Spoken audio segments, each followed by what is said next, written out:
There's a lot of media currently about how men use women. I think I've heard nothing but it. On the news, on social media. However, there are some legitimate things that women do that are shady, that are hard to pin down. Women are incredible at being social assassins. They're great at this. They can fuck with you and not get in trouble for it. You can't call them out. They'll pin you up against a wall and you can't do shit about it. And so in this video, I wanted to reveal some of the ways that women use men. And if you guys watch my content, you guys love this, please make sure to like it. It only takes a split second. So let's get into it.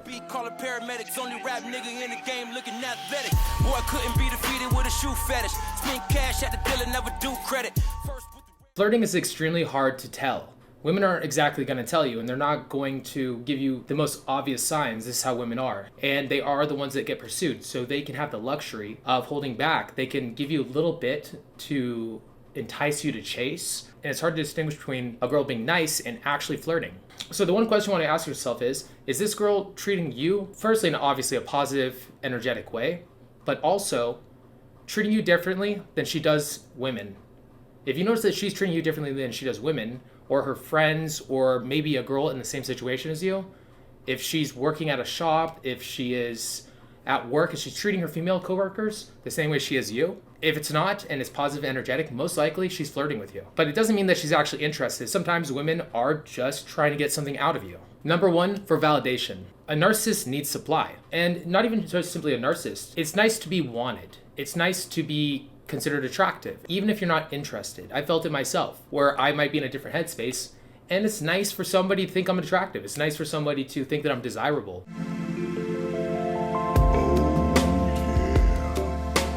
It raises my self-esteem. But yeah, there is an even darker side to this as well. Some narcissists need a supply, and they don't care to be empathetic towards the person they're getting from because they need it in a very desperate fashion. Whether she has a boyfriend or a husband, she will still flirt. And some women are just like this. It's a narcissistic tendency. Despite the fact you're hurting other people for it, you will still do the action itself. That's when it's bad. That's when it's not a good thing. That's when it's harming somebody else. That's when it's a problem. Number two, getting something out of a man. So whether it's a drink or a purse or a flight out to the Bahamas, women feel that if men are going to offer them this stuff and they're not being upfront about their actions, that I might as well fucking take it. I mean, to be fair, as an attractive woman, you get a lot of free stuff. You do. And the allure of just taking it without any repercussions, there's none societally, because if you call them out for it, then you're misogynist. Sometimes women also do this because they are mad at men and they want to get back at them. They consider every man the same. Every man just wants to fuck me. Every man doesn't care about who I am. There's no man here that is any different than the last ones that have hurt me. And so they don't mind taking your money. They don't mind you buying them a drink because there's no problem with just getting a drink from you and walking off and hurting your feelings because you were going to hurt her feelings to begin with. So it becomes retaliatory. Number three, for status. Now, in general, women are attracted to status. However, sometimes status doesn't mean a guy's attractive. I've seen some guys where they might have the physical status, they might have the money, they might have, honestly, even fame, but yet they're weird, they're creepy, and for these reasons, women don't find them attractive despite the fact they have status. With that being said, a girl that is a social climber will still flirt with these guys to gain social status out of the situation. Actresses fucking directors, for example. That's something that is honestly a quid pro quo in a weird way. It's not discussed that it was a sexual transaction, but it was. For protection. Maybe a girl is in a dangerous place and she's feeling uncomfortable. So she'll make friends with the biggest guys to protect her, and this makes sense. She might do a little flirting here and there to keep the guy interested and engaged so he sticks around.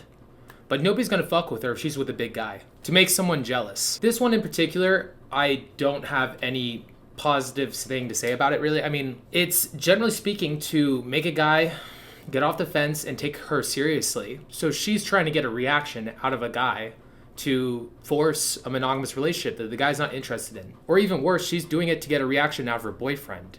Because for her, she needs to see him jealous every so often so she knows that he cares. And this one is just as reprehensible. To get revenge on another girl. I've seen some of my female friends do this, where they will sleep with a guy that one of their friends is interested in, or a once friend who's now an enemy is into, and they'll fuck him. Or even flirt with him to get back at the other person, and then start bragging about it to everybody else so that she can hear it through word of mouth. Not cool. Not fucking cool. The last one is for life stability. A lot of the guys in the community call the guys that fall for this providers. We call them providers. She's going to flirt with a guy and tie a guy down that has resources so that she can be lazy or that she can have the lifestyle that she feels she deserves. But she's not sexually attracted to the guy that she's getting this from, so she flirts with guys on the side. If you guys have any questions, leave them in the comment section below. And if you're interested in coaching, text me at 702-841-9909. And with that being said, peace. Boy, couldn't be defeated with a shoe fetish. Spend cash at the dealer, never do credit. First with the Range Rover, let the streets tell it. Only ride with the G's if you shoot steady. Got a lot going on in this cold world. Got me praying every night for my little girl and my little boy growing up too fast. Daddy hustle so I can get y'all the whole world. Couple whips in the crib for my old girl.